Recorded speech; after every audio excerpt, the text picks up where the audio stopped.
We are very pleased today to be doing an interview with the Chief Executive Officer of the Black United Fund of Oregon, and that is Dr. LM Alaiyo Foster. The name of our interview program is My Favorite Things, and what it's about is it comes right from the song, from the Sound of Music. And it's looking at how our favorite things are also the kinds of things that motivate us and create the kinds of person that we become. It's not just about whiskers on kittens. It's also about underrepresented young people going to college. It's about a world without systematic racism and oppression. And these are the kinds of things that, why we get up in the morning. This interview, what we'll be doing is, as we are interviewing, we have two artists who will be doing a portrait of Dr. Foster. And so this will be probably more of a sketch at this point, and then it'll be finished on their own. This whole interview process came out just because of the pandemic, because we have all these amazing artists, we have very interesting, dynamic people who are doing important things in our community, like Dr. Foster. And normally we would maybe sit down and talk in different circumstances, but here we are on Zoom, and we make the best of it. So if my name is John Tepley, I'm the Executive Director of the Elisabeth Jones Art Center. If the artists could introduce themselves. Hi, I'm Leah Magdangal, and I am originally from San Francisco, but I'm living in Portland, have been for the last few years. I'm very excited about this opportunity and to be painting Dr. Foster is an honor. Thank you. Hi, this is Sean, and yeah, I came here back in 2012, and yes, thank you for the opportunity. Good, good. And I'm Inga Hazen. I'm the exhibitions director at the Elisabeth Jones Art Center. Okay, Inga, why don't you start it off? So we usually like to start these interviews just asking you to tell us a little bit about your organization, which is the Black United Fund of Oregon. What's your mission and your goals? Okay, let's get it started. The Black United Fund of Oregon is a 37-year-old philanthropic organization here rooted in Portland, Oregon, serving Oregon and Southwest Washington. We have three primary pillars of programming at this point. Of course, our granting arm puts out grants to communities, programming in smaller nonprofits. And by smaller, by definition, that is a budget of $600,000 or less for operating expenses. We also work with post-secondary options. So students who are looking for trade access or collegiate access come to us for funds. We annually distribute just about $400,000 to $500,000 in scholarship awards through fundraised activities as well as partnerships with local colleges and universities. Our third pillar is nonprofit mentorship. So we give grants to those smaller nonprofits, but we also mentor them. Our greatest success story is Meso. They started at Buff and have outgrown us actually, which is beautiful and exactly what we want to see. So I think I covered everything in your question. Great. So how did you find yourself working for this organization? I know you're from Portland originally, but as am I. But yeah, tell me how you ended up there. My relationship with Buff stems decades. I was a volunteer here as a child. I can remember being 10, running up and down the halls and staying out of adult conversations while my parents were here doing things. And so to be able to come full circle back as a college graduate, as Dr. Foster, being recruited to be the CEO of this organization was an honor.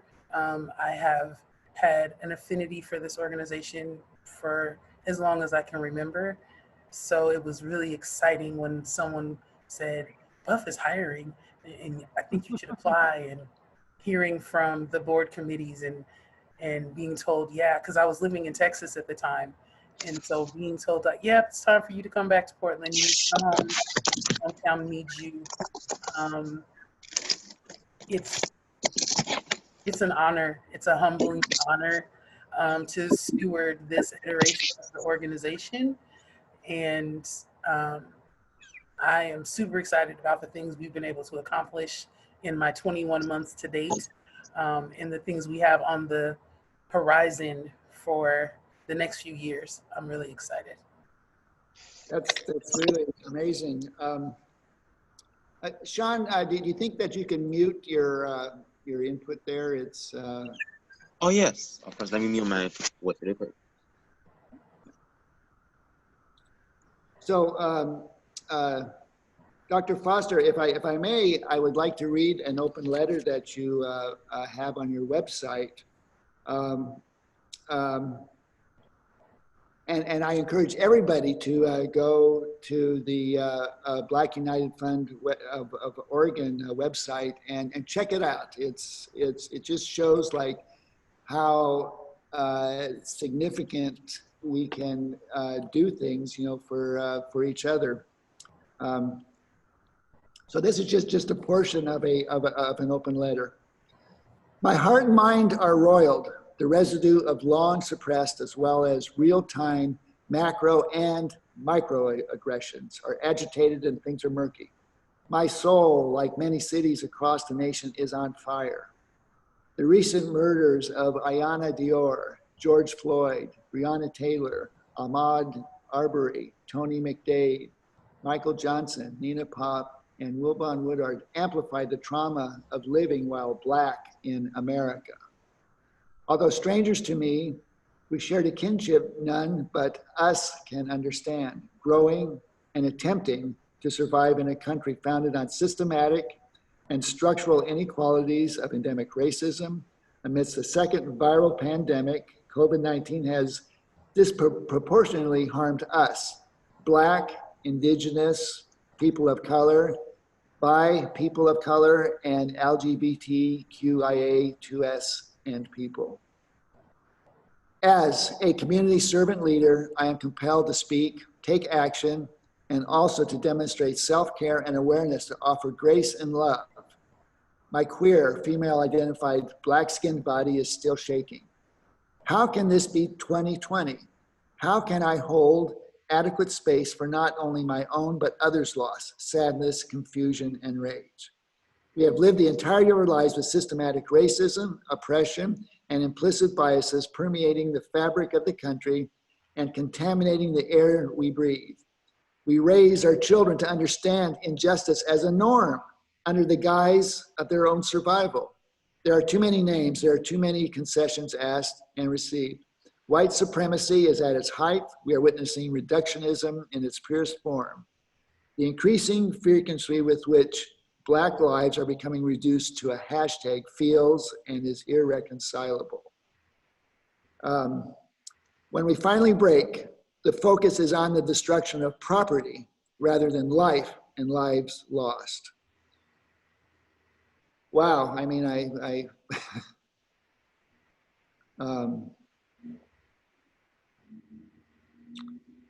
so can you, do you mind talking about some of the things that you address in this? Not at all. Is there a specific thing you'd like to start with? I mean, it's a pretty Yeah, letter. Well, I too have always found that it is interesting or sad that something will happen and then somebody will break a window, So yeah. all the attention goes to this broken window or a trash can that's on fire, when rather than the lives and the lost lives and the fear and the oppressive circumstances that has been created in this America. Yeah,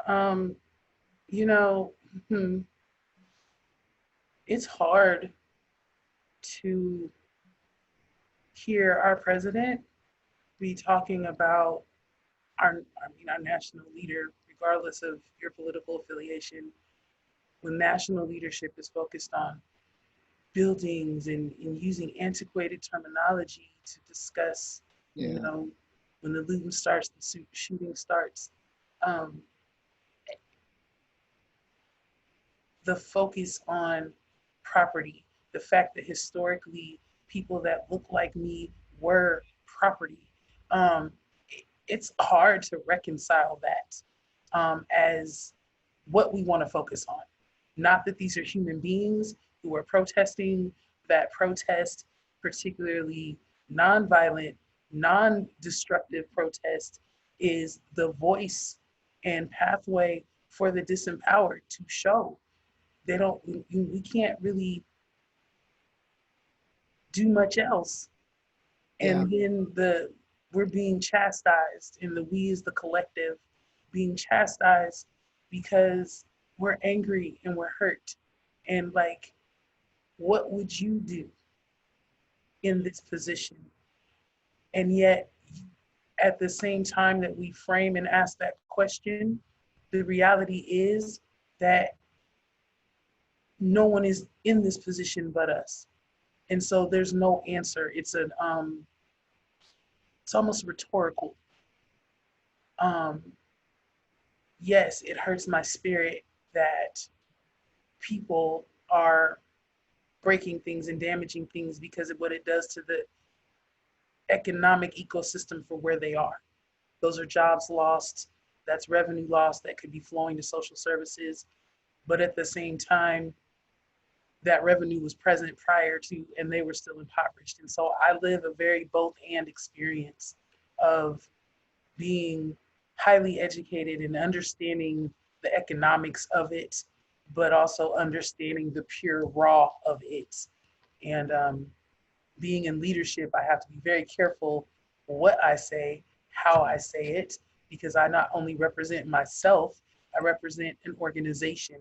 And all of the people who are supporters of this organization, the 10-member board that I have, the staff that I have.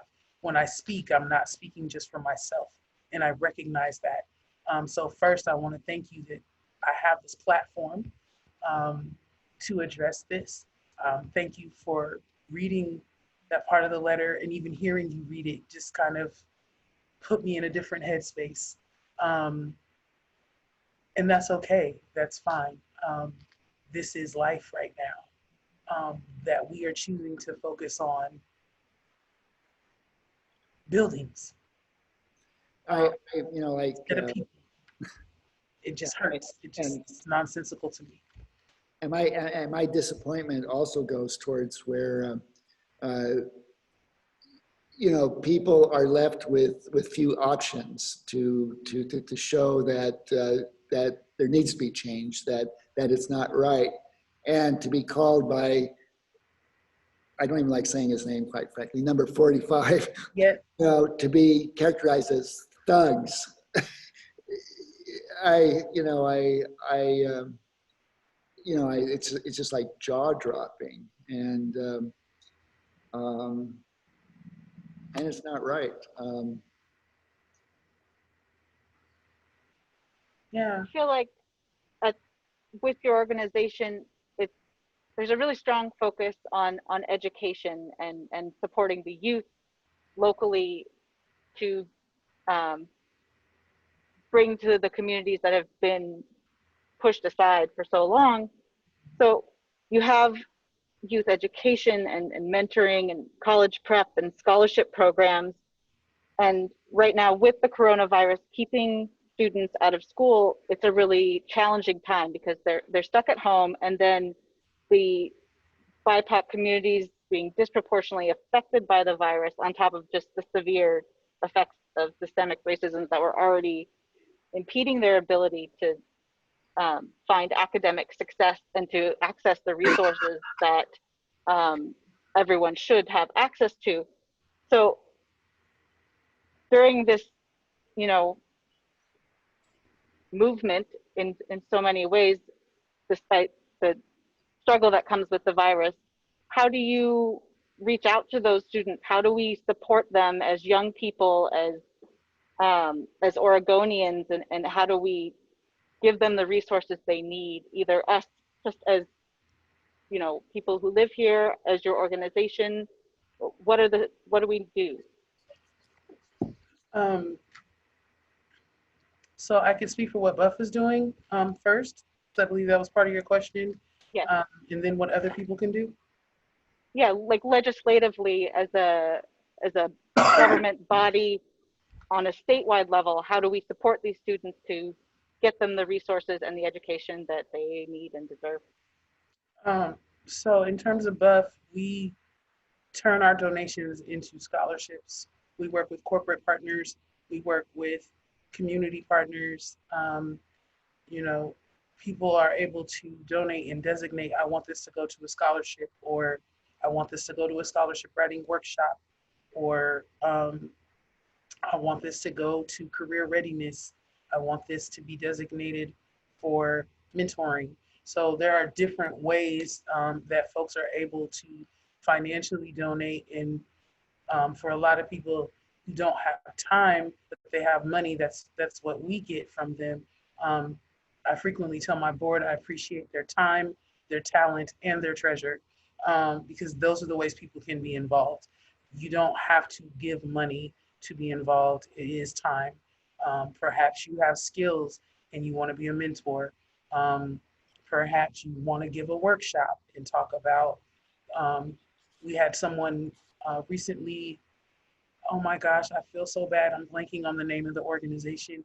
The company, they raffled a table and the proceeds went to Buff, but they also want to be a site for what we call Buff Talks, where we take our students to work sites and have them explore careers that maybe they weren't aware of. I'm sure all of us grew up, I'm looking at the faces and trying to gauge some ages here, but we've all heard, you know, what do you want to be when you grow up? A nurse, a doctor, you know, a policeman, a firefighter. But there are so many other positions out there, particularly positions that BIPOC, Black, Indigenous, LGBTQ plus people of color don't necessarily see themselves in because they haven't even heard of them. So to be able to say I'm a CEO of the only Black philanthropic foundation in Oregon is huge, right? First of all, why is there only one? And that's fine, you know, Oregon is Oregon. But putting out options for students to see themselves far beyond what I call the status quo jobs. Being a teacher, I grew up loving education. I am proud to be in an organization that focuses on that as an access point because it is critical. The intersectionality of education to every other facet of your life is cannot be understated. We just live in a time when you're viewed by your credentials, your worth is, you know, socially kind of set by what your title is. People meet you and, you know, within 2 minutes, they have decided if you're worth their time based on, well, where'd you go to school? What do you do? Right? And so I have the liberty of walking into a space and being not only a CEO, but a doctor, Dr. Foster. That means something in spaces. And as much as I personally cringe, because I just like, you know, I did that for professional purposes, but when I'm at home, I'm just mom. I'm just a daughter. I'm just a mother, and I mean, a sister and a mother and an aunt, and I don't want to ever forget that. So it's a humbling thing for me every time I have to discuss Dr. Foster. But it's also a leverage, access I get to leverage on behalf of my community because I am invited places I wouldn't be if I was just Alaiyo. So making sure that the youth of my community have the possibility of being able to access that same leverage and create those spaces yeah, I'm all for education, but I'm also realistic in knowing that college is not for everyone. And I am a career student, as they say. I have 5 degrees because I love learning. I'm a teacher, I'm a professor, um, I've been a school counselor. You know, that's my path. And in my path, I have seen students struggle to even sit still in our current classroom setting, the way we have what we call banker method of education.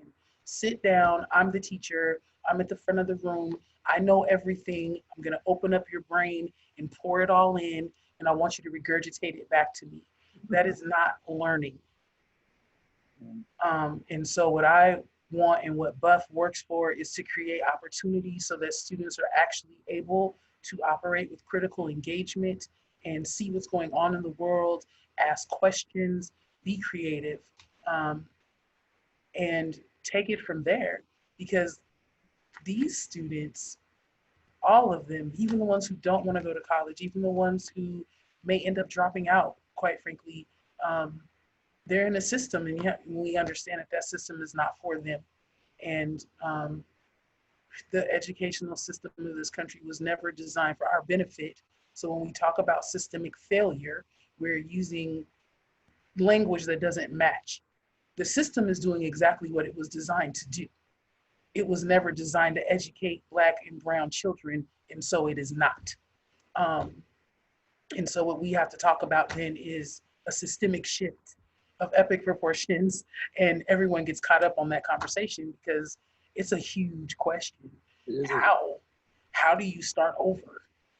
Can you start over? You know, so you see these movements for charter schools and private schools and homeschooling and all of those things come about when you talk about BIPOC children, because the system isn't designed for us.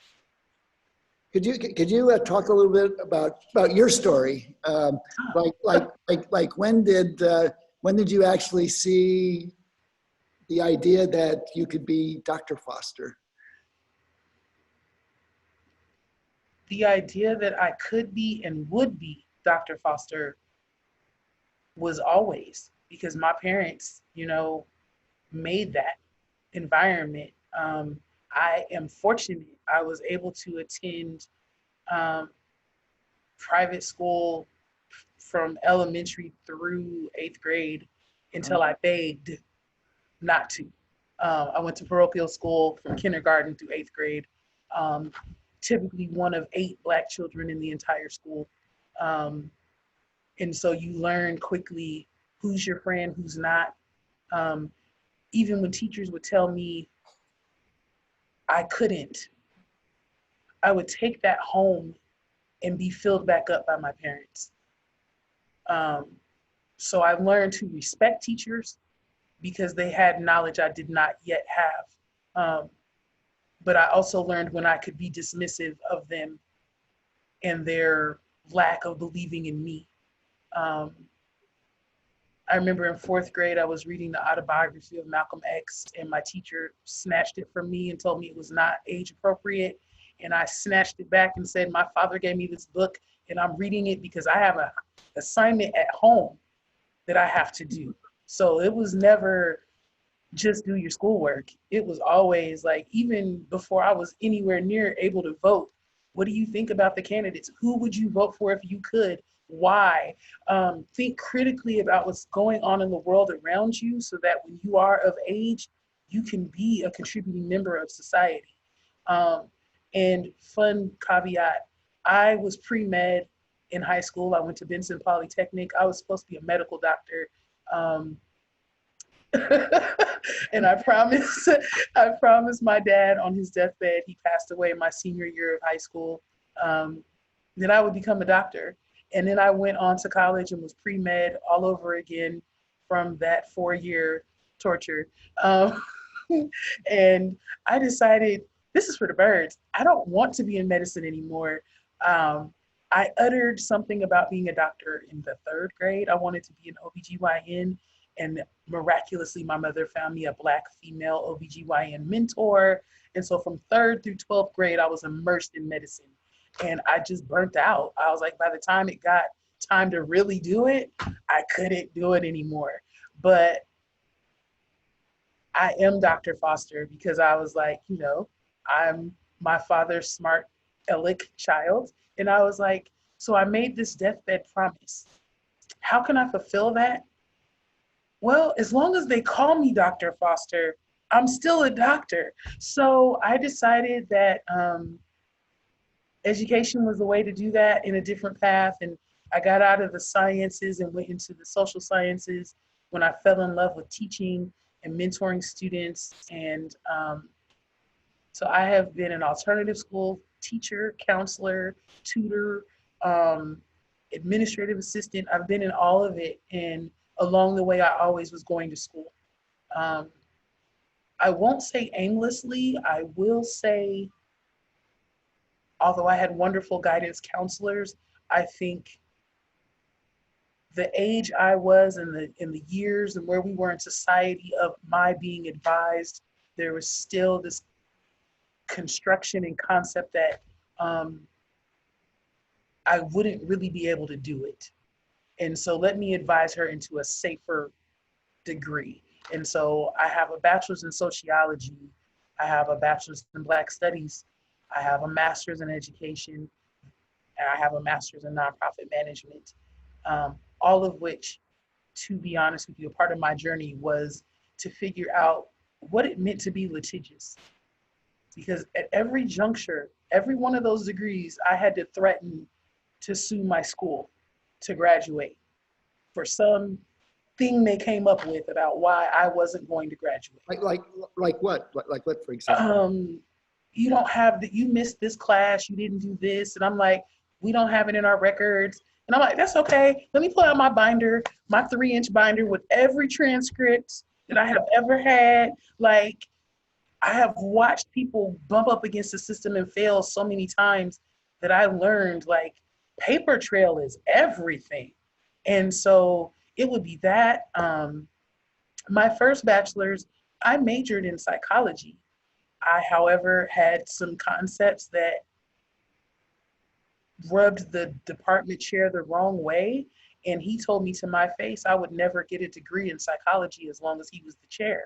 So I switched to sociology because instead of studying the mind of a person, I will study the mind of society.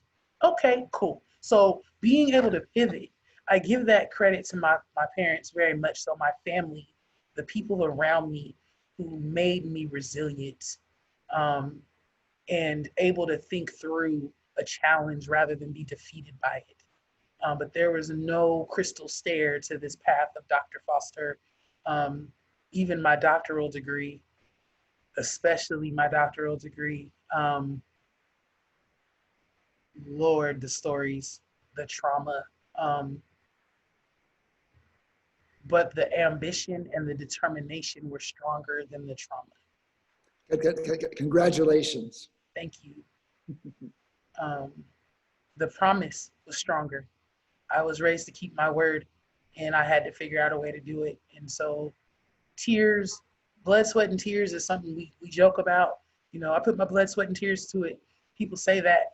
I literally put blood, sweat, and tears into being Dr. Foster, and it is one of my proudest things, but it is also one of my most traumatizing things. And so if I can ever help a student get through that without the trauma, then that's a goal for me. Well, let's see what the artists are doing. So what this is just like the beginning sketches, you know, because all we had is a half hour here, and let's see what you've been up to. I love it. Yeah, beautiful. John, you can go first. Yeah, so that's what, how can I switch the camera? Here it is. Ah, The beginning process. Love that too. Yeah, Sean does some very beautiful drawings, and you know, things will change, and then let's see the other. Oh yeah. So far. Yeah. So that's a really nice start. This is such an It's honor. a beautiful, beautiful face. Thank you. It's such I an mean, it takes time, so look, babe. Yeah. Oh, that looks cool. No, that's Yeah, not cool. when Take time. Give me another 30 more minutes. It'll look way better than this. when this is complete, I will have images of the final portraits, and I'll also link in the description the Black United Fund of Oregon, so people can support you financially with their time any way that they can, awesome. and that they can learn more about everything that you're doing and what's next for your organization and for you as a person who is just beyond inspirational and really it's been such a pleasure to talk to you. It's my honor. I'm so humble. Thank you. No, it Really has been. appreciate you taking Appreciate the time out of your day to do it. I know you said how busy you are working 7 days a week, so it means a lot Oh, that you took, a little time out of your day to even talk to us and participate in this. this We're is very awesome. honored. Beautiful. I watched the sample video you sent me. I was like, oh my God, this is gonna be so much fun. We have so many more. I mean, there's so many Yeah, more coming. I just need to sit down and edit. So, it's beautiful yeah, that you guys are doing this. And I want to say thank you on behalf of our organization for giving us the opportunity to be spotlighted. Um, it's it's amazing work. I have an awesome team. I can't thank them enough. It is definitely not. I am not in some ivory tower in this chair. I could not do this work without my board and my staff. They are amazing, and our volunteers, of course, are just so amazing. Well, thank you, Dr. Foster, and it has been an honor and a privilege, and from all of us, we look forward to to watching what you do and helping your organization do the important work that needs to be done. That's so critical. Thank you. Thank you. thank you. And until the next interview, bye for now.